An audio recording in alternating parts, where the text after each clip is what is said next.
Stay on.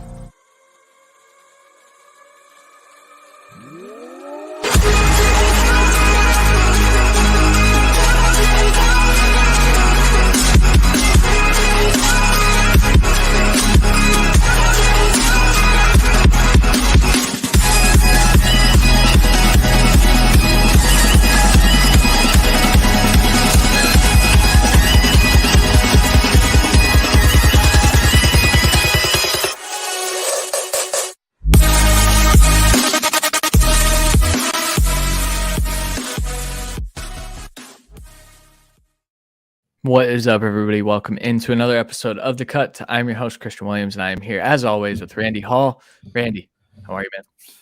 Doing good. Just got off a fun, long gaming session. So I'm excited to finally do Superflex rookie mock, kind of get a lot of landing spots, real life and that more just in the actual landing spots looked at, especially with having a few leagues with a lot of picks this year. Yeah. So we're doing something a little unique, a little different. I feel like we may have done this once or twice in the past, but I don't think we did it last year, where we out and we find a mock that has done, enough rounds to where we can get a solid basis. This one in particular is a 3-round mock draft from Luke Easterling from Yahoo Sports, USA Today, and DraftWire. And so we take those landing spots and then we draft based on those landing spots. And so the idea behind this is I may have my rankings, but with these landing spots, that should change your rankings a little bit, especially for running backs, especially when looking at opportunity and what the upside is with the situation that they're tied to. Obviously, talent over situation in most cases, but there were a couple picks because we did this beforehand. There were a couple picks I said, okay, I'm going this direction because of this landing spot. So I feel like it's a lot of fun. It's definitely a unique way to do this. So before we get into that, league news, it's Combine week. The NFL Combine is this weekend. It starts on Thursday. Thursday at 3, defensive linemen and linebackers. Friday at 3 p.m. Friday, March 3rd at 3 p.m., defensive backs. Saturday, 1 p.m. and Sunday, 1 p.m. Saturday is quarterbacks, receivers, and tight ends. And then Sunday is running backs and offensive linemen, which is new. They used to do the defensive backs on Sunday. I think a lot of people kind of tuned out, and the NFL realized, hey, we can get people to watch this on Sunday. And so they tossed the running backs and offensive linemen on Sunday. Randy, what are you most looking forward to from the Combine this week? Quarterbacks throwing. It's been the last few years we haven't really had that, and everyone in the top 4. So besides Bryce Young, so C.J. Stroud, Will Levis, Anthony Richardson are all throwing. I assume Hendon Hooker is not, and I assume Tanner McKee is. So that's kind of your top 6 for a lot of people in the NFL community. And really just to get a chance to have scouts on the field with Levis's arm and Richardson's arm is going to be really exciting, and see if they've worked out some of the kinks in their mechanics. Yeah, that's what I'm excited for. It's going to be the Anthony Richardson show, I think. I think back to the Jalen Hurts Combine, and this was when I was on Jalen Hurts quite a bit that year, and I was really looking forward to seeing if he had improved on those mechanics because he was pretty inconsistent at Oklahoma, and he went out there and he completely renovated his mechanics and he was accurate. And there were a lot of good things that we could take from the Combine that weren't just he's a great athlete. And that's what I'm excited for. I want to see Anthony Richardson run a sub 4.5. I want to see Will Levis maybe go out and run something in the 4.5, 4.6 range. I don't know if he'll get there. Probably 4.6. Same with Stroud. If I'd be interested to see if he does run, where he lines up.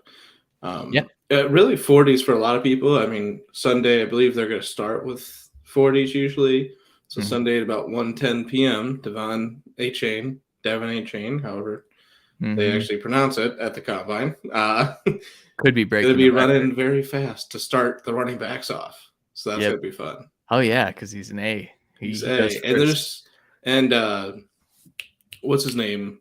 A bit of Kanda as well is really fast. So those two are going to go back to back, and then take Bigsby's going to be right next after. Dude, so I think Izzy's gonna disappoint a bit. simply because I think he's a guy that takes a second to get up to speed, and that's not really great for the 40. Meanwhile, A-Chain, A he Chain's literally a track athlete, so he he's probably going to I think there's a non-zero chance that he breaks the 40 record this weekend, which is yeah. that's a reason enough to tune in. Just watch a dude. But it's fun to hear the crowd too of all the NFL evaluators for the most part that are sitting up there in the stands. But there are people that attend the combine as well, media members and whatnot. But it'll be really fun on Sunday. But the whole combine is going to be a lot of fun. I'm really excited for it. This means the draft season's here. So without further ado, let's get into our Superflex rookie mock. This is probably going to be a shorter show. I'm going to go through the quarterbacks and running back landing spots really quick. I'll let Randy do the wide receivers and tight ends, but I really want to kind of highlight that these are kind of what we're basing this off of. So 101 in his mock, the Colts traded up to go get Bryce Young. So Bryce Young is the first quarterback off the board. Texans sit at 2 and pick CJ Stroud. The Panthers sit back at 6 and pick Will Levis. They trade up to 106 with the Detroit Lions. I'm an idiot. And they take Will Levis. 107 is the Raiders pick, and they took Anthony Richardson in this scenario, which is really, really intriguing. Then in the third round, pick 71, the Saints took Hendon Hooker, which is a fit that I am all for. And that's a range that I'm all for. And then pick 87, the Vikings take Tanner McKee, whatever. Pick 18, the Lions took Bijan Robinson. Pick 38, the Raiders took Jahmyr Gibbs. Now, Randy, let's are we going with they let Josh Jacobs walk in this scenario? I think if they're spending a second rounder on this kind of running back, I think that is what that would mean. Yes, I agree. Pick 76, the Eagles take Zach Charbonnet. 77, the Dolphins take Tyjae Spears. Pick 90, the Cowboys take Devin Achane. Pick 94, the Ravens take Tank Bigsby. And pick 96, the Cardinals take Zach Evans, which is a lot of fun. Randy, your turn. All right, wide receivers at 12. The Texans took Quentin Johnston to pair with CJ Stroud. I think that is a good pairing. 19, the Chiefs traded up to take Jordan Addison, which is ridiculous. Yep. Giants trade up to 20 to get Jackson Smith and Jigba. Chargers sit at 21 and get Jalen Hyatt. Ravens trade back, I believe, to 30 and get Zay Flowers. Panthers stick at 39 to get Josh Downs. Patriots 46, Tyler Scott, probably the highest he's gone in mocks, really, so far. Talked about him before, speed demon, but needs to improve a lot of pretty much everywhere else. Rashee Rice to the Cowboys, the second round at pick 58. Third round, basically second round, pick 64. Bears took Cedric Tillman. Titans at 72 take Marvin Mims Jr. Seahawks at 83 take Tank Dell. 91, the Bills take Keyshawn Boutte or Booty or however you want to say it, or Train Conductor, or 98, the Browns take Jaden Reed, a guy that showed out at Senior Bowl. And at 101, the 49ers take A.T. Perry, guy that had a decent Senior Bowl, but also we talked about not like a 49ers receiver, really, in the build and what he brings to the table, but we'll see. And then at 24 for tight ends, Jags took Michael Mayer. 28, Bengals take Dalton Kincaid. 41, Titans take Darnell Washington to pair with Chigakonkwo. 51, Dolphins take Luke Musgrave. 61, Lions take Tucker Kraft. And at 78, the Packers take Sam Laporta. I think all are relatively good fits for all the tight ends. Relatively. Honestly, I think all are. I don't hate any of the fits, I guess is what I would say. So the one that I would hate simply for fantasy upside would be Dalton Kincaid to the Bengals, simply because I don't think that there's a ton of targets to go around in that case. And I think that he's the best pass catcher. On the other side of things, Hayden Hurst was pretty relevant at times this year, and he would step right into a starting role with the Bengals on a team with Joe Burrow and that scores a ton of points. So maybe I don't hate it as much the more I talk through it, but it's an intriguing one for sure. The Bengals have been mocked to tight end, so whoever ends up there, it feels like that's like a lock. I don't think it is. I think we've Yeah, kind of trained ourselves to think that's a lock, and that's the problem. majority of tight ends don't perform very well in the first year as well. So he learns the offense first year. Tyler Boyd possibly gone next year. He becomes the third target of the offense. So I think he could thrive at that aspect. Yeah, for sure. All right, let's get into this mock draft. We alternated picks. Randy went first, Yeah, because and I actually then have a 101. all right. Well, and it's not because you were bad, and that's the part that Nope. sucks the most. All right, go ahead. Shout out Seth. Yep. Bijan Robinson, 101. No doubt, locked and loaded. The only way this isn't Bijan is if you are in such a desperate need, and this is Superflex, point that out. If Yep. you're in that desperate of a need for quarterback that you just need a starter, that's the only way I could get behind it. Even with the Lions landing spot, which isn't the most ideal with a little bit of crowded room, Bijan's still the 101 for me.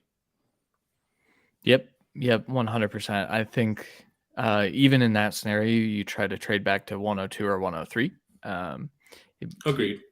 but that doesn't always happen. Sometimes you have to go get your guy. Okay. Let's just get it out of the way. I took Anthony Richardson as QB1 in this mock draft because the Raiders fit to me is not perfect, but it's also one that I really like. You've got a stable of pass catchers. You've got an offensive line that struggled at times, but I think that they have the tools to make that workable for Anthony Richardson. And you've got a half decent offensive coordinator, offensive minded head coach in Josh McDaniels that knows how to put quarterbacks in positions to succeed. We saw what Mac Jones was without him this last year. It wasn't as good. I think Anthony Richardson then walks into a situation where he can start pretty quickly. And Anthony Richardson's fantasy upside, because of his legs and because of what he can do with while running the ball, is in this scenario more valuable to me than taking the safe options in Bryce Young and CJ Stroud. So I went with Anthony Richardson on the Raiders as QB1 overall. And quickly as I walked through that process, there are a few different situations that could happen in, and the Raiders are one of them. I would say the Lions obviously are one of them, but you'd probably wait a little bit longer. Um, but I don't think this is going to be super outlandish in about a month. We'll see after this week how For close it sure. gets. 103, I went with Bryce Young, the 101 quarterback, 101 in the draft, 101 of the Colts. Has what should be an improved offensive line this year. We'll see how the draft goes in free agency. And two really good weapons, great running game. So, a really good landing spot for him where he can grow and not have to, always scramble, hopefully. Yeah. That'll be the only thing. But he does have some big body receivers to just lob it up to if he has to. Yeah. I also think they're going to add some speed elements too. I think that'd be good for him. He was at his best when Jameson Williams was running straight down the field all the time. So, okay, 104. I took CJ Stroud on the Texans. The Texans are one of the worst landing spots, but I believe in the talent of CJ Stroud. He is my 101 currently, or not my 101, but my QB1 currently. He's my 102 in Superflex rankings. But like I said, Anthony Richardson's rushing upside does make him a more risky pick for fantasy. CJ Stroud is certainly a safer option, but his accuracy should keep him in, top 12 discussion for a long, long time. So I rolled with him here, even despite the landing spot with the Texans. It's the concern with whoever goes to the Texans. Yeah, for sure. But they did invest in the wide receiver position very early in this one. So Yep. at 5, speaking of investing in the wide receiver position, I took Jordan Addison, first receiver off the board. The trade up of the Chiefs in this mock, I think it's a no-brainer that he's the first wide receiver off the board. I do think he has the chance to be in the top 4 to kick out one of those quarterbacks as well. Yeah. Yeah, that landing spot definitely was one I said, okay, so that's new wide receiver one in that case, and rightfully so. I think people did that with Sky Moore a lot last year. I think Sky Moore's still going to be a really good receiver. Shout out Jeff Bell for consistently trashing Sky Moore to hype up Chris Olave. I see you, Jeff, but no, I think Addison with Mahomes is just not fair. Um, Here at 106, I just kind of stuck with my rankings a little bit here. So obviously, there are a lot of running backs that come off the board. The difference between day one, day two, I mean, day one, I would invest in that person, but we only had Bajango day one. We had a 1 second round back in Jahmyr Gibbs, and then we had uh, a flurry of third round picks, which I think could be the case. I think we're going to see a few more running backs go. Jahmyr Gibbs is my RB2, but the fit with the Raiders, if he is tied to Anthony Richardson, I think that does limit what Jahmyr Gibbs can be because he is very much so a pass catching running back. Quarterbacks that run don't tend to throw to their running backs as much. And so in this case, I went with Tank Bigsby on the Ravens because despite their change in offensive scheme and their offensive ideology, I think that Tank Bigsby then would be set up to be the Ravens starting running back here in a year when J.K. Dobbins probably leaves the team because they're not going to pay him a second contract. So Tank Bigsby here at 106. Yeah. Following up 107, I went with Jahmyr Gibbs. Understandable. Watching Anthony Richardson in big games, he gets really landlocked to running and throwing to his running back. So Sure. Jahmyr Gibbs is also not just a running back; he is just a wide receiver in the backfield, and he lines up outside in the slot. He lines up all over. He's a weapon amongst a slew of weapons on this team. I think he can't fall too far in the rankings, even if it is a perfect fit schematically, just because he's such an elite talent. Yeah. So I'll take Yeah. him at 7, and he's the guy. Depending on the fit, I'm taking 3 or 4 in this draft. Yeah. Yeah, for sure. All right. Here at 108, I went with Quentin Johnston. I think, he immediately steps in and he's CJ Stroud's favorite target.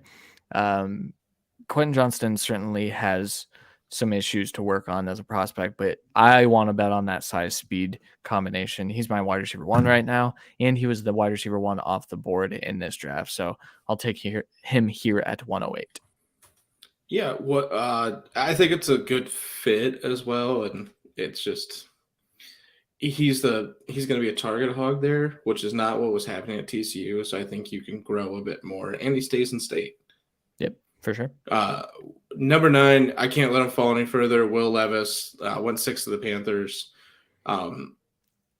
Despite our reservations on him and what he has to work out, we had the same kind of reservations Richardson. To be fair, so I think Levis in this landing spot, as long as they're not depleting the roster to get up there, they keep DJ Moore and they figure everything else out. They have some good pieces on the offensive line. I think you could figure out the running back position a little bit more in depth for the future. Defense is a good young core. I think he'll be in a lot of close games, at least in this team, and I think he can really adapt and overcome and be a weapon for this offense moving forward. I think they could really shape the offense around him behind an actual good head coach. Yeah. Yeah, this is a fit. I also like. I think the Panthers are quietly one of the better situations to go to. They've got a good defense. They've got a good running game, just depending on what they do with their running back position. But no, I like that. I like that here. It's a bit ironic because it's a worse fit if they trade to 1, but if they don't trade at all, it's one of the better fits. And if they only trade up to 6, it's still a really good fit. Yeah, for sure. For sure. Okay, here at 110, I went with Tyjae Spears on the Dolphins. Tyjae Spears is my RB4, so this actually is just me sticking to my rankings, but also loving that landing spot. Tyjae is going to run a nice 40 this weekend, I think. He's a quick back, but he's also much more than just a guy that wins in space. Fortunately, he does win in space, and the Dolphins like to put their backs in space. Almost a perfect fit. I think a chain is probably my favorite fit for them. But in this case, I'll take Tyjae instead. It's actually funny they took Tyjae over a chain in this mock. So yeah, and I think he can rise above the graveyard of the 49ers running backs. There are the Dolphins who, had some decent stretches this year, but didn't really have a full, serious, good year. I think he can stand amongst them and take over that role. 11, Jackson Smith and Jigba for me. Wide receiver 1 of the Giants, day 1. I think he plays inside outside for them. I think they move him around to give him the best matchups, and Wando Robinson falls in line past then. Um, I know they like Wando, but I don't think he's proven anything, uh, especially even at the college level in comparison to Jackson Smith and Jigba. I think he is immediately their one, even if he isn't necessarily a typical one. I think they could use him a lot like the Cowboys do CD Lamb as their one. Yep, that's really solid. Also, Kenny Galladay hate. Come on, man. Come on. Isaiah Hodgins hate. Come on. No, you're right though. That's a good pick. And Jackson Smith and Jigba is one of the better values in every single rookie mock. So just Yes. throwing that out there. I mean, he's going to produce for fantasy. He's going to catch a lot of passes. So here at 112, I went with Zach Evans on the Cardinals. Um, I think that Zach Evans is still really talented. He's also not participating at all at the combine, and I don't like that at all. I actually think it's an outside shot at this point that he even gets day two capital, despite being incredibly talented. I think he's probably looking at fourth or fifth round, but in this case, he did go in the third round. I think that if he is able to get day two capital, I'm very confident that he's going to be a good NFL running back, and I'll take him here at 112. The caveat here, if he goes fourth or fifth round, that's just going to bump his value to a place that I'm super comfortable taking him, because I do think that he's one of those guys that could stand out despite not getting draft capital. He's a flash phenom and has no consistency. So if he can figure that part out, he easily takes over this running back room for the Cardinals and becomes one of the best backs of this class.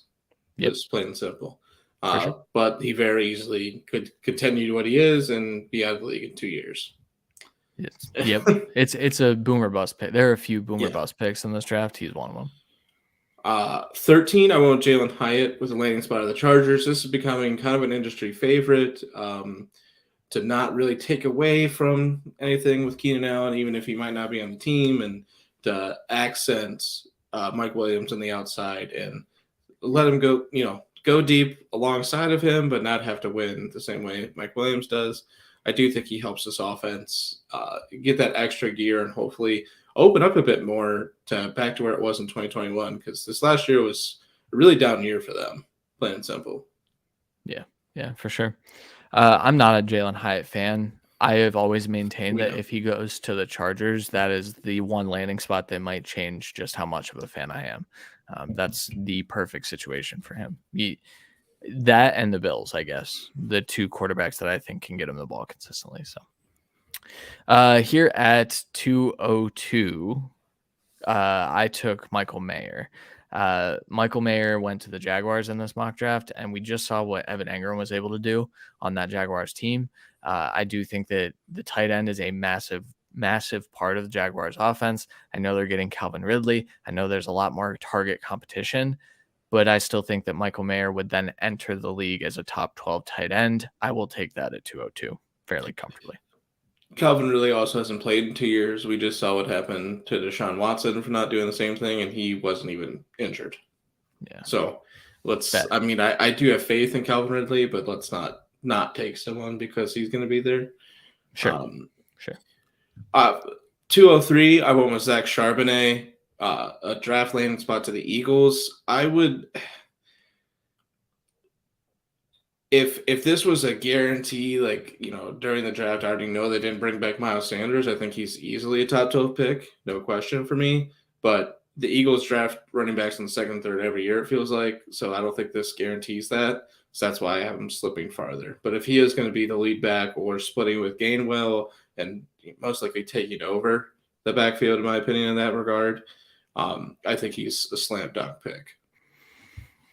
Yeah, that almost positions him to be like a dynasty top 15 guy almost immediately in that case. Yeah. So yeah, that's a good pick. I struggled not to pick him with a couple of these last picks, but I would have picked him over Evans, but I understood the pick. Yeah, for sure. Yeah. That's fair. All right. Here at 204, I took Josh Downs. He went to the Panthers. While I'm not a huge believer in Will Levis, I also think that the Panthers desperately have a need for a wide receiver two. Josh Downs probably is best as a wide receiver two at the next level. He's also a dude. Like, he's a baller. I think he's going to have a good combine. I think we're going to talk about him as a potential first round pick here. And in this mock, he went 8 picks after the first round. Sorry, Dolphins. Um, so, yeah, I mean, I think too, with the new quarterback in Carolina, we don't know who the favorite will be. I would assume it's going to be DJ Moore. There's also a chance that Josh Downs just becomes the favorite. He's a target hog. I like that value at 204. Yeah. We both really like Josh Downs, but we tend to like slot guys if we're being honest with ourselves.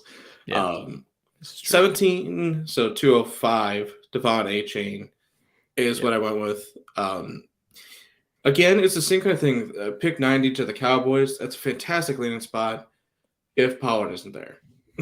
I yeah, don't see an area of that happening, but I do think Pollard is going to get tagged. And in that regard, I think Zeke is going to take a massive pay cut to stay with this team and stick around. So I think it will be still a split. And then A-Chain isn't getting a lot of work this year, so I think he drops down. But if they some reason let Pollard walk and couldn't get Zeke to restructure and couldn't, I mean, the Cunningham is not really going to help a ton.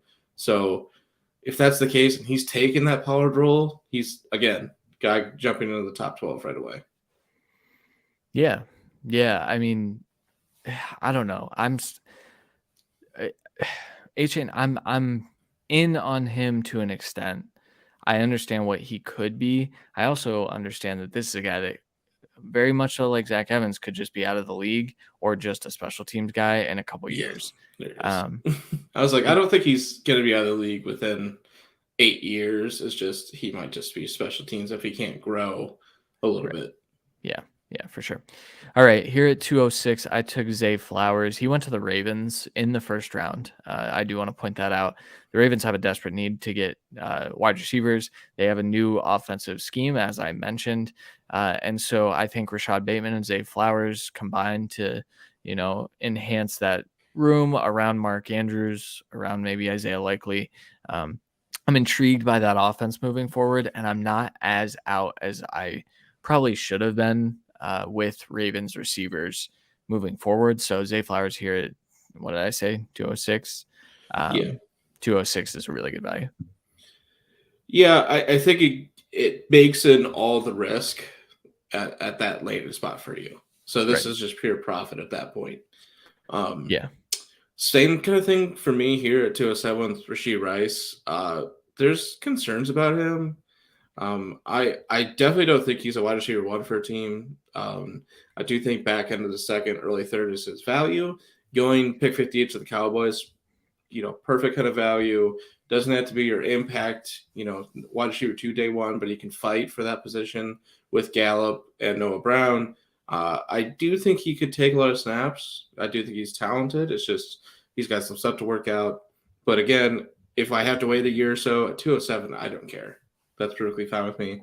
I don't have to take him off my taxi squad if I don't have to. It's funny. My comp for Rasheed Rice is actually Michael Gallup. So I get this fit because I Uh, almost wonder if, because Gallup didn't really return to form much he did last not. year. So going and getting Michael Gallup 2.0 because you like that type of player, that makes sense to me. I like that fit though. Uh, where I think I may have messed up. So I know Keishon Butte ended up falling to the third round in this mock draft, but he went to the Bills, and that matters. And that is one of those guys that I moved him up because of landing spot. Actually, I think this is right around where I have him ranked. I do have some guys that didn't make this. No, I have some guys that I have him ranked behind simply because, once again, boomer bust guy. Is he the talent that we saw as a freshman, or is he the inconsistent guy that we have seen since then?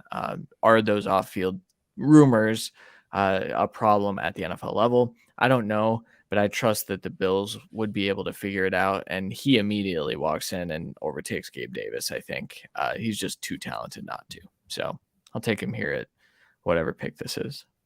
208. 208. We listed at All 1 through 24, and right. we're doing math on the fly here. All right. At 209 from Train to Tankdale. Um, gonna Yep. definitely, yeah, it's hard not to. Tank, honestly, a relatively good fit, in my opinion, to the Seahawks. I think he immediately is our wide receiver three. This is a wide receiver core that kind of needs another explosive player, and he brings that day one. I think he gets a good amount of work, and think he can be fantasy relevant year one, just not wide receiver one, wide receiver two by any means. Yeah, I mean, this is like what they were hoping for with D. Eskridge, and then D. Eskridge has just been hurt ever since, I think. Well, if Um, they were just looking with their eyes, it'd have been. I mean, Eskridge is fine, but he was at least good. they didn't reach for him. Yeah. Like Yeah, Rams. they no, yeah, that was a decent. I mean, he was smaller. Tank Dell's also smaller, better route runner, I think, than Eskridge. Also a fairly good Lockett replacement after he's Yeah, done too. with seasoning, Yeah, you know, I like and it. It feels sandwiches. like he's been like 29, 30 for 4 years now, and I think he's just turning 30. So I Yeah, not quite sure how much longer he has at this kind of level. So I think this is a good year to get someone like Tankdale in the system. yeah, for sure. All right, here at 210, I ended up taking Dalton Kincaid. I value Kincaid and Mayer very, very similarly, but once again, that landing spot with the Bengals kind of limits what the upside is for fantasy, I think. That said, tight ends are a dime a dozen, and honestly, or not a dime a dozen, I guess. And honestly, I feel like that is a landing spot that could come to fruition or be productive in the future. That's what you're kind of looking for. Once again, like Randy said, tight ends are more of an investment. Kincaid is one of those guys that's NFL ready, pro ready. I think he does step in and start day one. And honestly, a first round capital tight end almost always comes in and starts day one. So here I'll take the upside that, he does eat up some of that target share in Cincinnati. And honestly, I tweeted out today, I think Michael Mayer and Dalton Kincaid are dynasty tight end ones right now. They're top 12 options as they enter the league. So I'll take that here. Yeah. At 211, I went pure upset as well. Second round pick to the Patriots, Tyler Scott, a guy we're getting more and more in depth on, but a track athlete, speedster from Cincinnati that has some room to grow, definitely as a receiver. But I think this is a good landing spot to where I don't think he plays any worse than the speedsters they have this last year. I think he plays better than them day one because they were very disappointing all Mm. year. The offense in general is really disappointing, but one of their best plays this year was putting a DB who's fast on the field on offense. I think you can stop that crap and put Tyler Scott out there, and he can be an absolute weapon for you day one.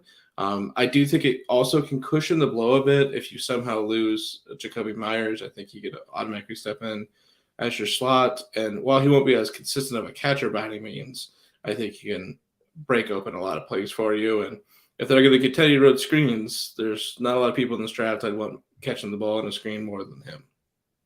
Yeah. That wide receiver build would be so weird to me then, man. Cause like they still have Devontae Parker, right?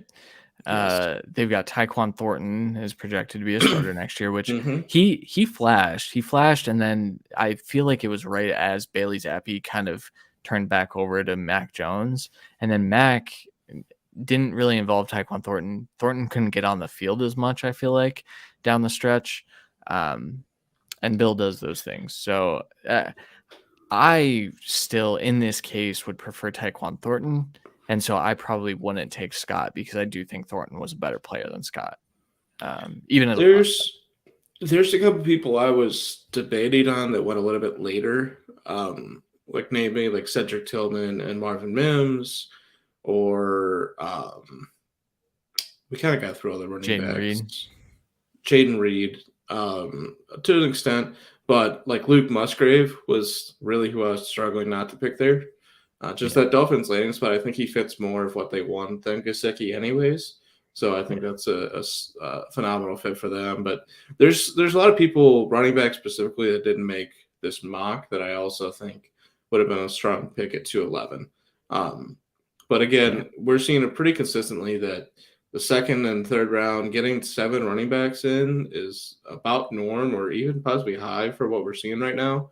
I think that speaks to the value of the class and the willingness for these teams to fight to get the other positions and then lock up a still talented or take 2 shots at it on day 3. Yeah, that's fair. Okay, the final pick. We did 2 rounds here, so pick 212. I took Marvin Mims. Marvin Mims went to the Titans. The Titans are bare at the wide receiver room. They recently cut Robert Woods.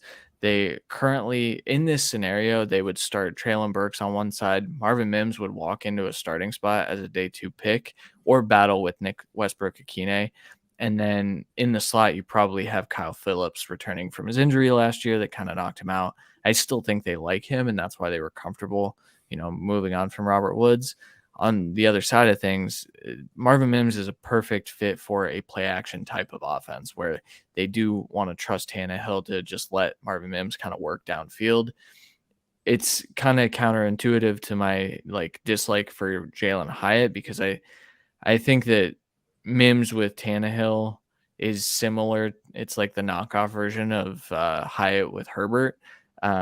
But that landing spot definitely bumps up Marvin Mims a little bit for me. I have Jaden Reed ranked ahead of him, but the Browns landing spot isn't my favorite for him. So no offense to Deshaun Watson, all offense to Deshaun Yeah, Watson. we're not being Yeah, nice there. I don't give a shit about him. Yeah.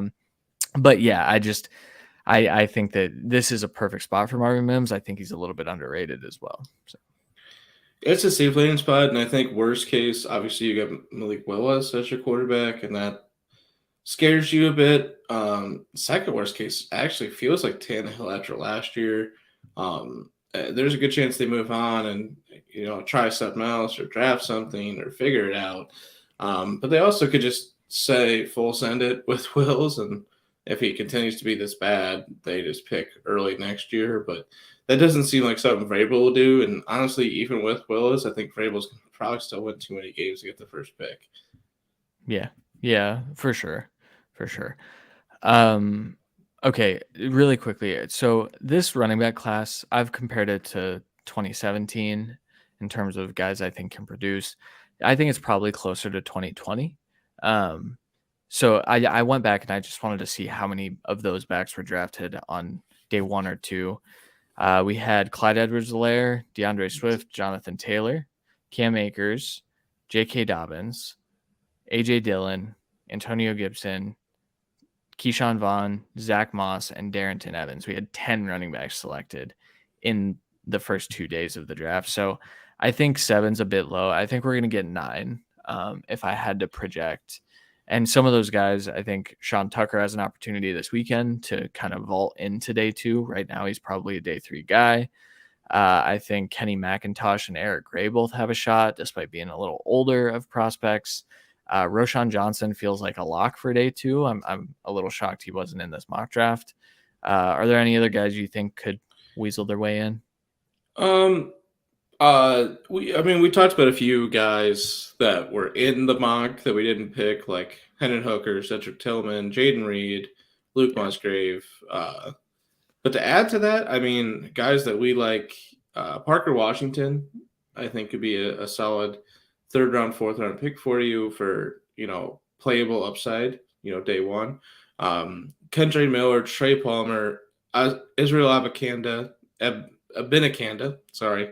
And then Travis Dye is one of Christian's favorites. But I think all those can really have, depending on where they land and how they're stacking the depth chart, impact day 1, but they also have really good fantasy outlook for the future. So I do think day 2 or round 2 and 3 will be littered with running backs and rookie mocks, while we kind of fight for the quarterbacks, the top running backs, and the top few receivers early on. Yeah, I was interested because after seeing the landing spots, I did lean wide receiver a little heavier in the first round. It's the safer selections. I've touted this running back class as you go get 3 or 4 of them in the first round, and 3 or 4 went. So we had Bijan, Bigsby, Gibbs, Tyjae, and Zach Evans. So we had 5 Yeah. go in the first round. but it And just it's felt like we leaned wide receiver early for some reason.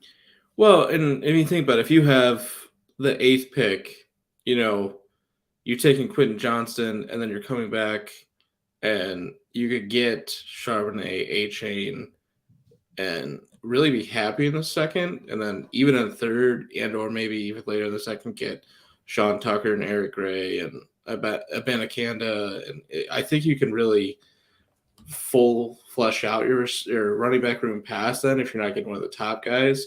But the wide receiver room to get actual impact day one for your team, you're really going to need to kind of figure out if you're going to take them in the first round. Because the second round, the wide receivers, I mean, we like Josh Downs, we like Flowers, we like Rice, Boutte, Tank, Tyler Scott, Marvin Mims to some more extent, but are they really going to be starters on your team day one? No.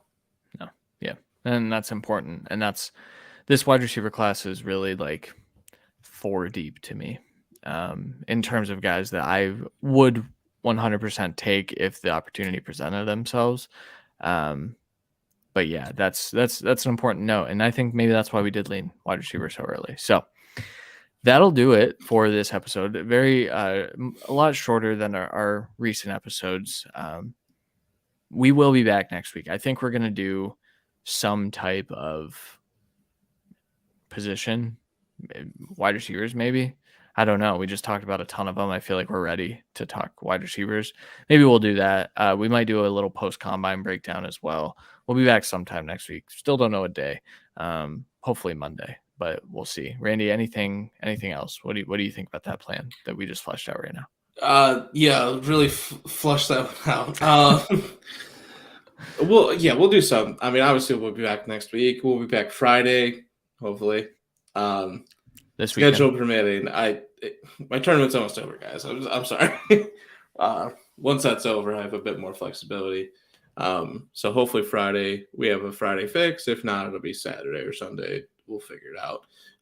We're still finalizing the team. Still waiting on Christian to give his actual pick, but I did kind of flirt with a couple of the teams today just to get an idea of what they were going to look like. And a few of them that we talked about off air, really excited to do, whether we do it this week or not. So should be some fun content. Yeah, for sure. All right. That'll do it. We'll talk to you guys on Friday. I still haven't picked a team yet. I was gonna give it the team, but I still haven't decided yet. So yeah, we'll talk to you guys on Friday. We'll be back next week as well. For Randy Hall, I'm Christian Williams. We'll talk to you guys then. Later.